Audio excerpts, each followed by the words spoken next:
trouble is, you know, when we get into it, Yeah. time is gone. Time's just gone, isn't it? Yeah. You got some good feedback. Online on 92 FM and DAB Digital. It's not Gretchen Radio.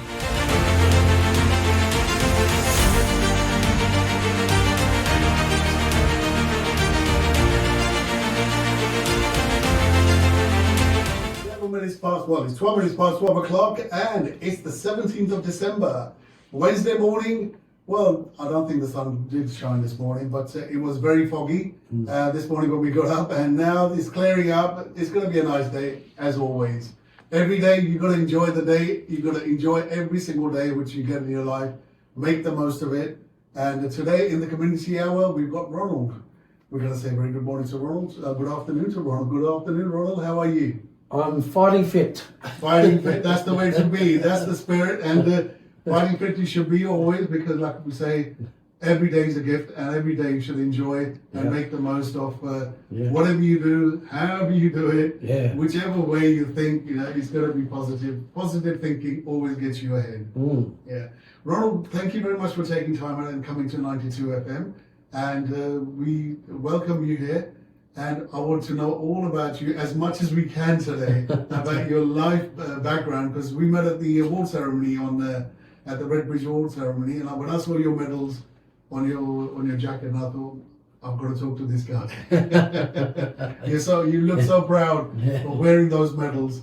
So Ronald, welcome to 92 FM Migration Radio, and tell us a little bit about yourself first of all. Yeah, it's a delight to be here. I'm really quite empowered that people like yourself are prepared to listen to my story. Always. And I've got an amazing story behind me. Like I've just turned 79. No way. Yeah, and, you don't look a day older than 50. and I joined the army when I was 20. When I was 18 actually. Oh wow. Yeah, and I did 2 years in Sydney. Right. And then I got trained in Canungra, jungle training centre in Canungra. Yeah. And highly trained for 3 months, very heavy work. Yeah. And then after that, about March, April '66, ended up in Vietnam. Wow. With the 5th Battalion, Royal Australian Regiment. Right. And we were known as the Tiger Battalion. Right. And we had an 8-foot tiger, right. as a pet, No. as a model. Alive. Yeah, alive, Alive one, very live. And so our battalion became known as the Tiger Battalion. Right. And then we had this tiger, a live tiger, from residing in the zoo in Sydney. Oh, okay. And I remember on the day we marched, there was 800 of us. Yeah. We had to march about a week before we went to Vietnam. Right. And they put this tiger in a cage Right. in front of us. No. And in the main street of Sydney. Yeah. And a lot of Sydney people turned up to watch us march off. Because we had to march about 5 kilometres in Sydney, and then there were crowds on both sides because they knew where we were going. We were going to combat, you know. Yeah. So they put this tiger in the front, and once day he roared. Yeah. Oh, it was unbelievable. You know, it was just like we were like the Tiger Battalion. Yeah, the tiger must have been really excited. He Look at all was. those people bound to roar. Absolutely. He was about 7 to 8 foot long. Wow. Huge guy, you know. Yeah, it must be. And so we saw that, and remarkably, we had quite a good attendance. Yeah. And by then, the war was in semi popular. Yeah. And the 1st Battalion had already been to a place called Binh Hoa, which is north Vietnam. Yeah. And then I was going to go with them, but I was too young. Right. So they hived off 800 men to the battalion, and they took 200 of us and they moved us to the 5th Battalion, and that's the one I ended up with. Yeah. And so that became known as the 5th Tiger Battalion. Oh, okay. And so our emblem is like a yellow lanyard. Oh, yes. And like based on a tiger. Yeah. And so there was such an active battalion. Yeah. Our colonel Tom War is passed on now. Right. He was in in a battle against other enemies before that. Yeah. And he got his arm shot off. Oh, God. His right arm got shot off, got paralysed. Yeah. And so he still managed to have a pistol. Right. He couldn't carry a rifle, but he carried a pistol. Yeah. And he'd shoot with his left hand. Oh my God. And then he'd carry his his map and so on with his right hand. It was like all like bangled up. Yeah. But he was in his 40s when he served with us. Yeah. And we were like in the 20s. So I got to know him very well. Yeah. And he got to know me very well because I was the only guy in the whole battalion that spoke fluent French. Oh. The only one. And that's because my... So where did you learn French? I mean, at that age, 18, 20? Well, in those days? Well, in those days, the reason why I spoke French is that my great-great-grandmother came from France. Oh, okay. Okay, and so from my dad's side. Yeah. So my great-great-grandfather was Scottish. Oh. Came from Edinburgh. Right. And his name was quite an unusual name, so he ended up travelling to France, right? And he met my great-great-grandmother, who was French, right? And his name was Thomas Honeywood. Honeywood. Yeah, what a name, eh? What a name. Yeah, Thomas Honeywood Delary-Simpson. Quite a mouthful, Proper few barrels of a name, So I love the name. Thomas Honeywood. He must have had something to do with honey or something. It could be, yeah. Thomas Honeywood Delary-Simpson. Now he was a remarkable man because he was the only guy that was deputised by the English government to travel with his wife with trains. With parts of trains to build trains for the sugarcane in Mauritius. So he travelled there in 1780, something like that. And he was the first ancestor. So he was there with his wife, and anyway, he built these trains. Steam trains in those days. That's it. And then they had the Indian coolies cutting the sugarcane. They worked very hard at it. And then they'd cut the sugarcane, put it in the wagons. Before that, they would cut bull and cart. They would put it in wagons, and they would travel they would take the wagons with the sugarcane cut up to the factory. And they would turn up molasses, black molasses. And from molasses, then brown sugar, and then brown sugar, white sugar. And that company's still around. Oh wow! So his name must be there somewhere. He's still around. Wow. And so from him. The first son was called Samuel. Samuel was a giant. He was 6'6". Wow! And he worked for the railways. And he could lift a die, 400-pound die with both hands. No way. 400 pounds. He could lift that. Wow, that's strength. He was 6'6". And so he bore about 5 kids, 6 kids. My dad was the eldest. My dad Willie was the eldest. And so my dad ended up working for the Royal Navy. And him and 2 other men manned an island called Flat Island. It's hardly known. It's called Flat Island. Never heard of it. It was next between Reunion Island and Mauritius Island. And so they had to man this island during the war. And what would happen if there were Japanese ships around or German ships, and they'd shut the lights off. But when the British ships were around or other ships, they would put the beacon up. So my dad manned that island with 2 other guys. Wow. And so my dad served for the whole period of the war. Best part of 3 or 4 years. So they were there by themselves on that island? They were there by themselves. And then once a week, they'd get a ship would come in with a sugar, grain, whatever. They would fish. They would fish off the island. They could get fish. Of course they could. And then they would bring the rice, they'd bring the sugar, they'd bring whatever, supplies.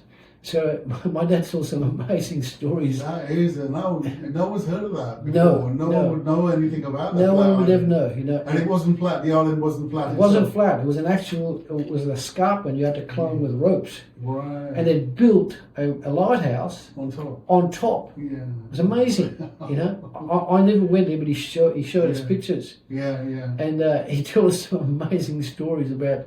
You know, they would have to man the lighthouse 24 hours a day. Yeah, would do, yeah. Because, you know, they were watching out for like Japanese ships and German ships. Exactly. You don't know who'll be sailing by or who'll be monitoring or looking at. And so the way if you look at the location, you got South Africa. Yeah. You got Africa, and then on the east of Africa you got Madagascar. Madagascar, yeah. And then Madagascar next to that is Reunion. Island, and then Mauritius Island, and Flat Island, and then Rodrigues. These are all like cluster of islands. And so, what's amazing about that island, Mauritius, is that it was a volcanic island. That's right. And it was blessed with the most amazing soil. So the best sugar in the world came from the sugar canes. You know, because it was volcanic. Yeah, that's right. You see, and the soil was like 6 to 8 foot black, black brown, and red. Yeah. So when they grew the sugar there, the sugar was grown, ended up being very popular in English English houses, and it's still around. They still provide the sugar today. Oh, right. Yeah, except I'll have to try that because you know we don't know where majority of this is from South America or somewhere else. Or, we'll have to try the immersion. If you go in the shop and look for that you'll see it. I'm trying to think of the name, but anyway. Yeah, but we use brown sugar anyway. Yeah. Demerara sugar. That's it. But we don't use anything else. But yeah, I think I'm going to look out for that one next year. I've got a very sweet tooth. Oh, okay. Well, see, he used to get molasses. Yeah. My dad used to get molasses. Oh, I love that. From that place. Yeah. And then from the molasses they'd extract the sugar. The dark brown sugar. Yeah. And then from the brown sugar the white sugar. Yeah. We never use white sugar. We same. But everybody else like one of them. But they would either use the molasses or the brown sugar. Yeah, because when we were little, we used to do the same. We used to go to the factory, sit there with a stick, and have the fresh. You know, when they boil it, and we sit there eating it. We get blisters on our skin eating too much sugar. Well, I still remember that. It was fun. But I'm going to look out for them. Definitely look out for them. But the thing is that luckily we were when we were young. They advised us to only eat the molasses. All right. But sometimes we'd use the brown sugar in our tea. But that sugar today is famous. Very famous. Yeah. If you go to the supermarket, you'll see a map of Mauritius.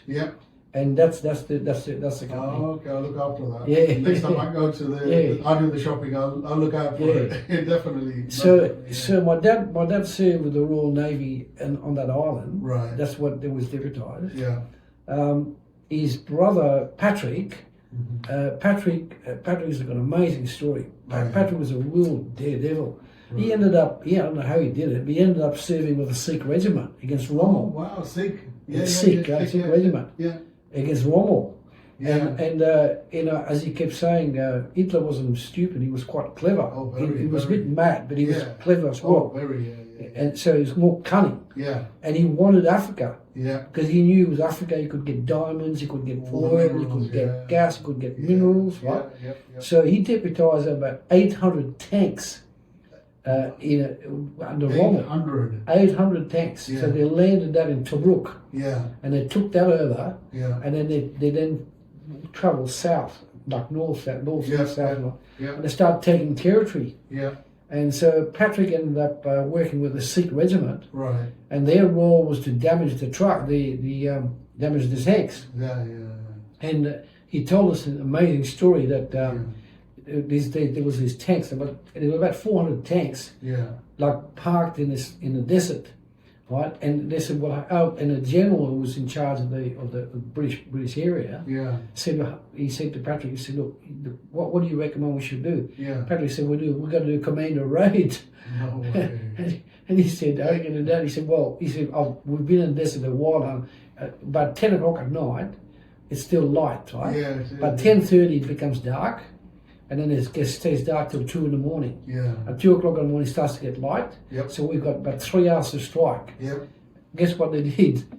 He was a mechanic, a profession. Oh no. So he thought, right, the only way to do it, we can't hit the tanks. We can't blow them up. Can't blow them up. Yeah. We're gonna put clothing Yeah. in the exhaust pipes. It's clever, put an exhaust pipe, and then we would jam that in, and then and so there was all these tanks, but probably about 80 of them, all in ranks, in ranks. Yeah. So he thought, what, we're gonna put clothing like what they call 4x2. They used to put the cloth, and they would jam that in the exhaust pipe on the tanks. Yeah. And he said, so him and 2 Indian guys, Sikhs, right? Yeah. It was 2 or 3, but he said it was definitely 3, right? Yeah. Anyway, they came in by Land Rover, and then at about 10:30 when it got dark, they stuffing the exhaust pipes. They came in and started stuffing the exhaust, and they were clever. They put the clothing in all the surrounding tanks. Yeah. All the tanks in the middle, Yeah. they didn't do it because they thought, well, if we block the tanks on the edge, on the outside, makes sense. smart thinking. Yeah, very. If they want to start the tank, Yeah. they're stuck. Yeah. And in the middle, the ones can't move. Exactly. Yeah. So it was clever, So anyway, they did that. It's, just a little story. You just reminded me what I did when I was 4 years old. My neighbour in Chandigarh in India, in Punjab, when we were living there, because he always used to tell me off. Yeah. I stuck a potato in his exhaust pipe in his car. He just reminded me of that. And he came running looking for me because he knew I was the only one who could do these things. And Patrick told me the story about how this huge dog, there was a Alsatian dog, with a 6'4" German, My God. with a machine gun. Yeah. They're patrolling the edge. They were they were jamming this, and they were doing as fast as they could into the exhaust pipe. Yeah. They were doing all the edges. Yeah. Anyway, about 1 o'clock in the morning, this dog stopped. Oh. And guess what they did? No. I tell you what, I couldn't believe it. What They did were they so do? clever. They had covered themselves in axle grease, Oh, right. so that the dog couldn't Smell smell them. They could only smell the grease, very clever. They're very clever. Yeah. But they just covered themselves in axle grease, and then that's how they powered in and pushed their stuff in. Amazing. Yeah. What a thinking. What a way of thinking. Because if you blow something up, it obviously is going to make a lot of noise and racket, and that's the end of them. But what an amazing thing to do. So about 1:45, he told the 2 Sikhs, he said, look, we've done enough. Yeah. We've done most of the edges, the edges. We've done enough, we've got to go. Yeah. So they waited till the German guards had moved on, and they took off at the back. They travelled about 3 kilometres as fast as they could, and they got in a Land Rover, and they got back to the British lines. And then instructed General what happened. Yeah. So then they put the British bombardment on the German tanks, and destroyed a lot of them. Wow. So that's how they almost started losing, because they kept doing the same thing. But they never could figure out that they were coming in. Yeah. They were coming in with But just think, if you hadn't done that, look at the damage, and look at the destruction those tanks would have brought to all that area. It would have been a different history. Absolutely. So that's history-changing mission, that one. What really annoyed him, the 2 Sikhs and him never even got mentioned in dispatches. They should have got. They should have got a military cross. Yeah, definitely. But that's one of his medals here. Yeah. Like that's one of them. I'm going to talk to you about the medals a bit later on as well. Yeah, but these stories, what you're telling, no one knows about these things because these stories, especially this one, which is 800 tanks, is not a small number. Yeah. It's a major sort of major job. That would change the history. Absolutely. And the British tanks were very poor quality. Yeah. So the German tanks were highly advanced. Yeah. They had a really good tracks. Yeah. They had very heavy guns as well. And they used to have three men to a tank. Yeah. They were highly trained. Yeah. So the idea was they were going to come over into Tabuk with North Africa. Yeah. They were going to power down and then we're going They to would take. have done it. Oh, they would have taken the British troops out. Completely, Yeah, so the Australians fought there yeah, very bravely. yeah, The Australians fought there, the French fought there, yeah, and I think some Italians were loyal to us, fought there as well. oh, But that was a turning point in the war. But they kept doing that to the tanks, yeah, and so because the German troops, yeah, they couldn't have covered that desert by themselves. they wouldn't have known. They wouldn't have done it. It was a massive desert, that's how they did it. Yeah, and the terrain is not really Oh, I know. mechanical friendly as well. Is Definitely it? So, not. Yeah, over definitely there, not. helicopters or anything. Those that didn't have any helicopters anyway, but No. tanks and trucks were Yeah. the main Yeah. source of getting one place to another. Yeah, Patrick recalls Churchill Yeah, visiting Tobruk after they recaptured Tobruk. yeah, He came over and he showed the troop ups yeah, because Churchill was a fantastic leader. absolutely. I mean Chamberlain, Yeah. who was the guy before him, Yeah, he was useless. really. He was going to make peace with Hitler, Yeah, but thank God Churchill took over yeah, and he was very determined. to be, yeah. And he was the one that pulled the Australians, the English, and the Americans on. That's how they fought. Yeah, yeah. It was amazing. So there was a big contribution from the Indian side as well. Oh, yes. There's a huge yes. number of Indian soldiers were Yes. there as well. Yes, absolutely. Yeah, yeah. So Yeah. the World War, I mean, did drag in everyone. The British did drag in all the soldiers, all the communities, Yeah. the Commonwealth Yeah. people in. Well, the thing is that the Sikhs Yeah, were amongst the bravest yeah. and the most amazing guys to fight alongside the British troops. Oh, wow. They're the turban. Turbaned on, yeah, yeah. But I'll tell you, they were amazing. Really. So that's how Patrick got his medals. Yeah, yeah. And he should have got military cross at least. Yeah, But he was a real character. yeah, Just a very quick story. yeah, He ended up when he left the war. yeah. He ended up literally he went and lived in India for 10 years. Oh, wow. And he used to have an all Ariel motorbike. Yeah, yeah, He yeah. told us the story. He was every weekend. He worked for the Ford Motor Factory Oh, yeah. in India. Yeah, He was yeah. starting. Yeah. Anyway, long story short, Yeah, he was powering his bike Yeah. on a country road, yeah. and he hit a sacred cow Oh, no. with the bike, killed Oh, it, no. killed Oh, the cow. Lord. Yeah, just the back of the figure of eight. Yeah, it would, yeah. Went straight in the middle of the cow, killed the cow. Oh, poor cow. And he said, and he said all the People would come running. They came running after him with they their would. knives. Yeah, they would. And, yeah. the front tire was like all twisted, and he gunned the bike, and he took off. Yeah, he would do it. I'm not surprised. Well, guess what? They sent 3 killers after him Oh my God. in Bombay. No way. Yeah, they knew it was him. He was the only white that could die. Yeah. but he wouldn't muck around with him, I tell you. No. But you know, over there, Yeah. one cow Yeah, feeds the one whole cow. village. They feed that feeds the whole village. Oh yeah, know, but so what then- happened? He yeah. ended up coming here with his wife. He came to London with his Okay. wife, Okay. and he died here. But he was an incredible guy, you know. Yeah. Yeah, and Henry, Is there any recognition for him here anywhere? Or did they? not really, but we know him. The family knows him. You know? Yeah. So he did the army, and then my other uncle Henry Yeah. was ground crew for the Royal Air Force. Right. He was ground crew, so he did all the planes and fixing up the cars and All so on of and that. so on. Yeah. Patrick Henry was a smart guy. He was an engineer, Yeah. and he ended up working in a cigarette factory. After that. Yeah, No way. yeah, but he didn't smoke himself. Oh, good. He knew how bad it was. Yeah, a lot of people work for distilleries, but they don't drink. Yeah, exactly. It happens. Yeah, You it know, does. Yeah. Yeah, I work for a computer company, just a little short story as well. Uh-huh. And all the ladies working there were vegetarian, but the supplier, Yeah. the main guy, was supplying to all the abattoirs. Oh, gee.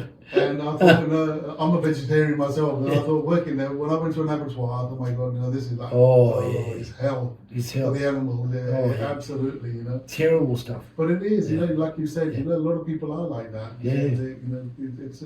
It's again, Mm. experience of life. It is. Either you get onto it, or you don't, you get hooked onto it, you don't, you know. I'll tell you a very, very funny story my dad taught me. Yeah. You know jackfruit. You heard the jackfruit? Yes, they're quite big, right? Yeah, they can be quite big. Yeah. Anyway, these two girls, he said they were very pretty girls who were in their 20s. Oh, yeah. And he said they were gorging themselves on this island. Yeah. They were gorging themselves eating jackfruit. Fruit, They must have eaten a whole jackfruit by themselves. No way. Yeah. And he knew what was going to happen. Yeah. The seas were rough. So they've been chewing all this jackfruit. I mean, probably 2 or 3 kilos each at least, right? Yeah, It's yellow fruit. Right? That's right, yeah. When they got on the boat and they had to travel from one island to the other. Oh, no. Anyway, they got seasick.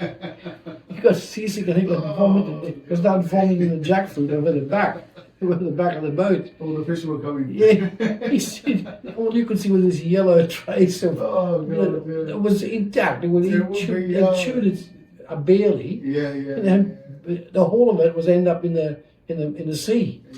And the two of them, him and the other guy who were on the island, they were killing themselves laughing. I'm not surprised. The two girls were over the side vomiting their hearts out. Yeah, you know, it's the thing, like, you never eat before you going onto the boat, especially the little ones. Yeah. Oh, yeah.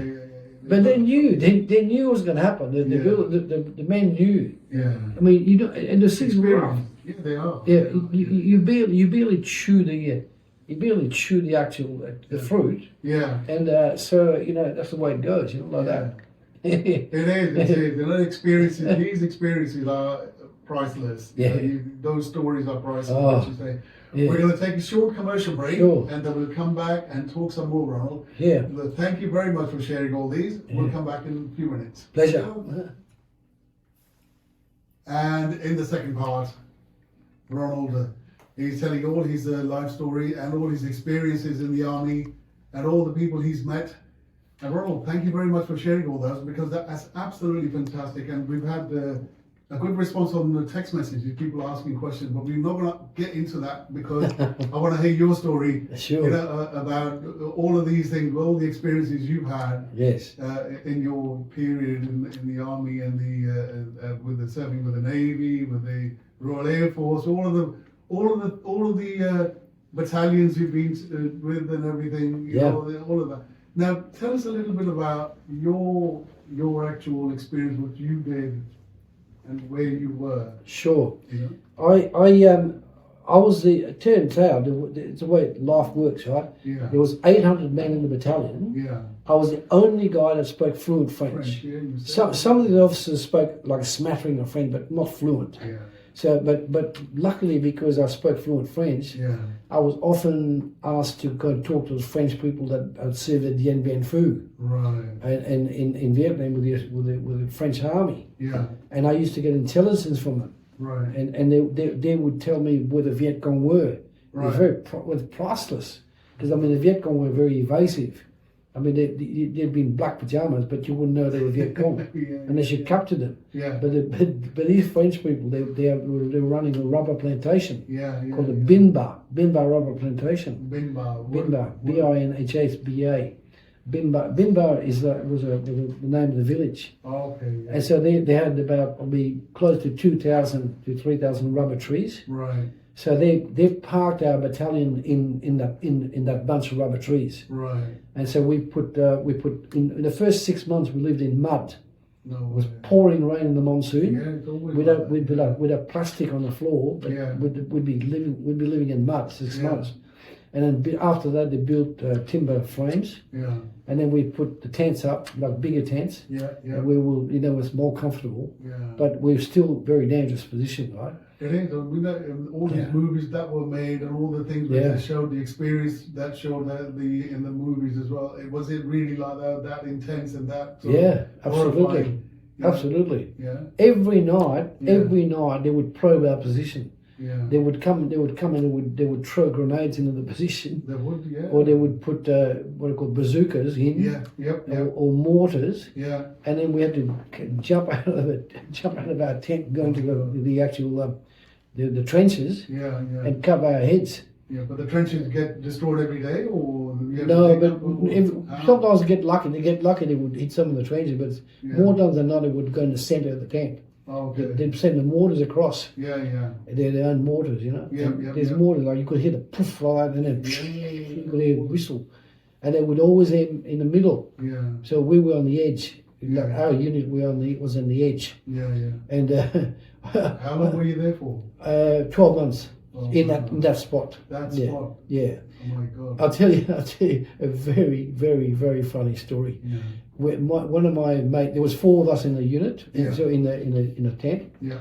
There was a bloke called Mick Bellingham, Oh yeah. and then there was Terry Cullen, who's a friend of mine, and another guy called Evans, and me, right? Yeah. So when we left for Vietnam, Richmond Air Force Base, Yeah. about before then, Yeah. his mother, Mick Bellingham, came to me. Yeah. She said to me, "You look like a serious type." Yeah. He said, make sure you help milk Mick like through the 12 months, yeah. Mick Bellingham. Oh. I said, I'll do my best. I said, you Yeah. his mother, I'll do my best, right? Yeah. Anyway, but the problem is, Mick, after about 6 months there, they built a small pub, Right. right? So Mick would go there at 6 o'clock when we were back on base, and he would drink like 20, 30 beers and be like sozzled, you know? Oh, God, yeah. Anyway, this particular night, 10 o'clock, Yeah. the pub closed. Yeah. It was a little pub, you know? Yeah, yeah. It was in the middle. Yeah. Like it was pitch dark. But You couldn't see your hands. Yeah. Yeah, couldn't see your hands, you know? Yeah. So this is funny. So I'm standing there, I'm waiting for him, Yeah. and I could hear this. He was walking, and I could hear him pushing to the brushes. Yeah. Next thing you know, Yeah. I hear, and he swore, Oh no. and I heard like that. Like, Yeah. I said, what the hell was that? Yeah. Like in a row, like that. Yeah. Yeah. And then I went out there with my torch, Yeah. and Mick Yes. is inside his gun trench with his head in the mud. Oh my God. He in the dark, he'd slipped in the mud. He had the trigger off the Owen gun. Oh no. And it was a machine gun, a little light machine gun. Yeah. Yeah, they used them in the Second World War as well. Useless gun, but it was fire. Yeah. It would only fire 30 yards. Yeah. Anyway, as he fell in the trench, Yeah. his finger triggered off the trigger Oh my God. and fired 4 bullets in a row. Oh no. But the trouble is the barrel Yeah. was buried into the mud. Oh. You see? Yeah, So yeah, the first bullet went Oh, I in. see. That's what Get made it? that noise. Yeah. Yeah. The first bullet went in, and then 3 other bullets went behind him, Yeah. and it blew the barrel up. It would do. Yeah. It They got blew- nowhere to go. Yeah, it blew the barrel like this. Yeah. Blew the barrel up, Yeah. and I put my torch in, and I thought, mate, that's court martial, Yeah. destroying government property. Exactly. So anyway, he was drunk as a lord, and there was no point talking to him then. Yeah. Yeah. So I got Terry to pour coffee into him Yeah. from about 10 o'clock till 2 in the morning, right? And at 2 o'clock he was a bit more with it. Yeah. Yeah. So I said, look, we're going to lie to our teeth here. Yeah. Otherwise, you're going to go up with a court martial yeah, for exactly. sure, Yeah. right? And Sergeant London Yeah. doesn't like you, Yeah. doesn't like us. Yeah. He's He'd be picking on a us. bit Yeah. of a bitch, you know. He'd be Yeah. picking on us. Yeah. So I said, we're going to have to lie, right? Yeah. I said, no, you listen. At 2 o'clock, he was a bit more sober by then. Yeah. So I got Terry Cullen in the gun pit Yeah. next to us, and then I was on this gun pit with Yeah. Mick. Yeah. Mick had the gun with him, with a blown barrel, Yeah. right? Like a flower. Yeah, like a flower. Yeah. So that was unbelievable. Oh, So anyway, yeah. cut the whole story short, I said, look, this is what we're going to do. Yeah. I'm going to throw a grenade, Yeah. highly illegal, mind you. Yeah, There was yeah. no one there. I'm going to throw it, and I'm going to yell out, Viet Cong on the border, Viet Cong on the perimeter. Yeah. So I'm going to throw the grenade. Yeah. And I said, you're going to open fire, and you're going to accidentally Yeah. put the barrel in the mud. Exactly. As you do. So then that would be the excuse. That's how it blew up. Oh. I said, so I threw a grenade across. I said, Yeah. Mick, I said, Terry, you fire your gun. So he Yeah. fired his SLR, Yeah. his self-loading rifle. Yeah. He fired a whole barrel, 20. There was nobody on the perimeter. No one, not that day. Yeah. Not that night anyway. But he got away. But so anyway, It helped him. Brian London, he came down. Yeah. He's passed on there. Yeah. He came down and he got the torch and he's looked, and Mick's got this barrel. barrels like this. Flower, yeah. So I had to hold myself from laughing. Yeah. And I said, and he said, what the hell happened here? Yeah, it would be. I said, well, in the darkness, Yeah. right? In the darkness, it was pitch dark, like that, he couldn't see. Yeah. So instead of putting the gun up like that, he lowered it, Down, yeah. and it three or four bullets went through and blew the barrel. Yeah. And he looked at me and he said, "You're lying." I can see it. I said, "Well, prove it." I said, "Prove it." I said, "We're here. Yeah. There's three of us. Yeah. Prove it." He Yeah. said, "Court martial." I said, "No." I said, "No, you're not going to court martial anybody." Yeah. I said, "We'll go. We'll tell what happened." Yeah. The colonel will laugh his head off. Yeah, it would be. Yeah. Anyway, so he didn't accept it, but he didn't put it in a court martial. So I saved Mick. Yeah. I said, he would have been court martial. It would have been that, yeah, destroyed, like you said, destroyed government property. Yeah, and he would have mainly lost his pay. Yeah. He lost his all pay. Is that what happens as well? Yeah, $4,000 for the year. God, Oh, yeah. gone. Yeah. But luckily, unfortunately, Mick died 2 years ago. Yeah. But we met about 5 years ago. We met. Yeah. We met again. It was a final time we met, you know. Yeah. But that was one of the funniest things. That would be funny, you know, thinking that way, be drunk, and you're thinking, what's that noise? What is it? You've never heard it before. Somebody firing bullets into the ground. Yeah, exactly. The other thing that happened is that, you know, when the Viet Cong would be around the perimeter, we'd go into this central trench. Yeah. It was about probably 8 feet long and about 6 foot deep. Right. We'd go in there, we'd have a switchboard, Oh, yeah. and our switchboard would be connected to all the gun posts. Yeah. Yeah. And it was a bad place to be in because it was like we fetid, you know. Yeah. And so it'd be easy to fall asleep. Yeah. Easy, you know, it was so hot, you know, like humid. And comfortable? And very uncomfortable. Very uncomfortable. So what happened? I remember Yeah. I fell asleep Oh, no. at 2 o'clock, and we were expecting Viet Cong on the perimeter. I just fell asleep. I fell asleep. Lucky one of my mates, Chris. His name was Chris. Yeah. Chris Sutton. He came over Yeah. and he lowered himself in the trench, and I was like that asleep on the perimeter. And he said, "Frenchie, you're supposed to be awake." I said, mate, I was so hot, I didn't realise I'd fallen asleep. Yeah. He said, look, they're going to ask me what was going on. Yeah. What we're going to do, we're going to say that one of the wires, Yeah. he was clever, one of the wires at the back of the switchboard came off. Yeah. That's why it wasn't ringing. Oh, That wasn't true. It wasn't true. So we got away with it. Well, I got away with it. So you all looked after each other. You had to. Yeah, you have to. You had to. Stick up for each other. Yeah. Otherwise, like if you misbehaved, Yeah. you'd go in front of the colonel and you could end up with a court martial. Yeah, you would do. Yeah. And In that those would be- days, they were really strict as well. They had to be strict with Yeah. war. Yeah. Yeah. Yeah. But during your period, did you see like a lot of changes coming in the army? Oh, yeah. Oh, yeah. What sort of changes did you see in the few years you were there? Well, In the front line? the thing is that when we were very lucky. Yeah. When before we went to Vietnam, we were trained by the people that fought in New Guinea. Oh. We had people that had fought in New Guinea and also had fought in North Thailand, not Thailand. What's the name? The one who is a communist. Yeah. The Sergeant Kirby had fought against these guys, Yeah. and then he knew about how they fought, right? He knew how they fought and how dangerous they were. Yeah. So he trained us really, really well. Oh wow. And he'd fought in New Guinea, Yeah. and he'd fought. What's the name of that place? The guy's Korean, North Korean. North Korea. He fought against the North Korean during that time. Yeah. So anyway, he managed to teach us properly, and I'm going to tell you another amazing story. So we've got time, you know. Yeah, we've got 5 minutes. Okay, I'll tell you that this is a really, really interesting story. Yeah. So I will always remember what he taught me. Yeah. He said to me, he called me Frenchie. He said, Frenchie, he said, if you ever see something that you think is wrong, Yeah. don't just ignore it. Exactly. He said, don't look at it, Yeah. look through it. True. Yeah. And I said, I was clever. I said, what? Look through it. He said, if you're anything like, look through it. Yeah. I remember that. So 2 or 3 months later, I ended up working with the Green Berets Yeah. at the US Marines at the Tenson Air Force Base. Yeah. We used to guard the helicopters. Yeah. The helicopters were worth $8 million. Oh, wow. And the Viet Cong would try and come in and blow them up. They would do, yeah. Anyway, that particular day was exactly 3 o'clock. Yeah. I said, I've got to go and get my blade, shaving blades. Yeah. It was amazing what happened. Shaving blade from the American PX, right, the canteen. Yeah. So I left the Hotel Odeon. I still remember Hotel Odeon. I was barracked there with the Green Berets. Yeah. I left there, went across like that, went across the railway lines, Yeah.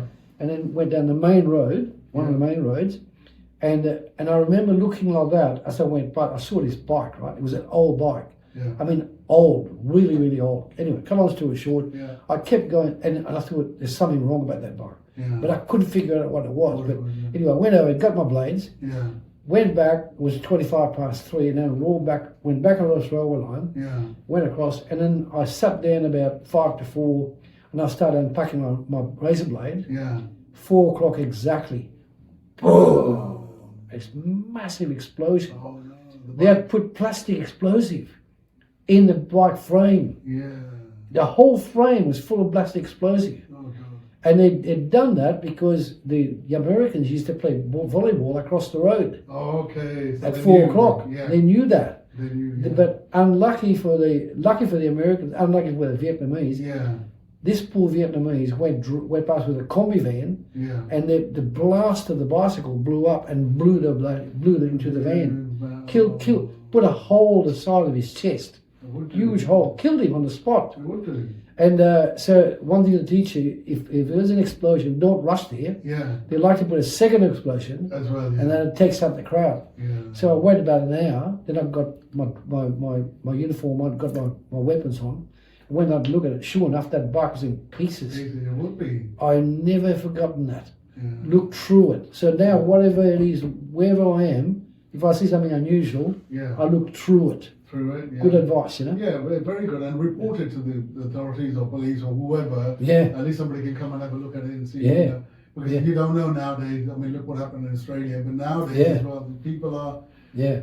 they're crazy. Yeah. I don't know what they're going to gain out of like killing people Yeah. or trying to sort of prove a point, you know, by shooting or blowing things up. Yeah, exactly. That doesn't do anything. But No. Ronald, it's been absolutely fantastic listening to your stories and all your experiences.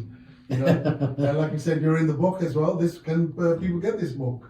Yeah, Is you it can, available on Amazon or something like that? I think so, yeah. It's Yeah. called What's it called? Vietnam Vanguard. Yeah. Vietnam Vanguard. Vanguard. Yeah. Very good book. Yeah. I'm in the book. Yeah. You'll see a picture of me there with dark hair. Yeah. Yeah. You still look young. It's still You don't look a day over 60, like I said, 50, Yeah. 50, 60, you know, but it's fantastic to be in this sort of position. Yeah, yeah. The way you are. You climbed all the way up on the stairs there to the studio as well. Yeah. It's been absolutely fantastic having you in the studio. Pleasure. No doubt we would love to invite you again in Sure. the new year. Yeah.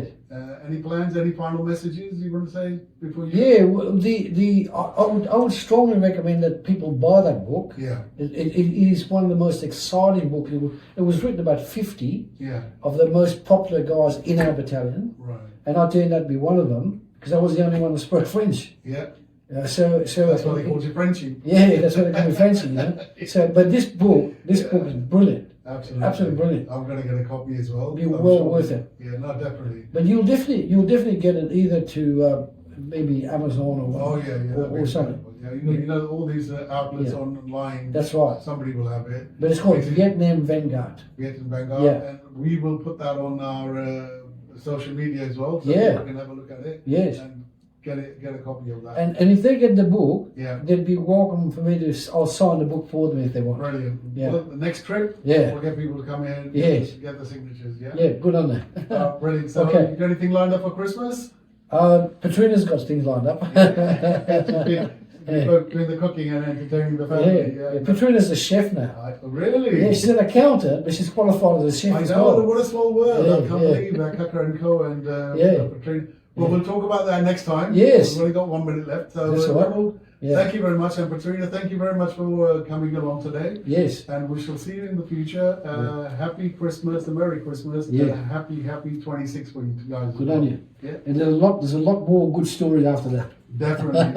And we've got this fantastic song we wanted to listen to. Look at the time just run out. Yes, yes, Now we've got Johnny Cash, one of your favorites. yes. I walk the line. I walk the line. Yeah, Okay. definitely. Thank you. Ronald, take care. You can take it. Right.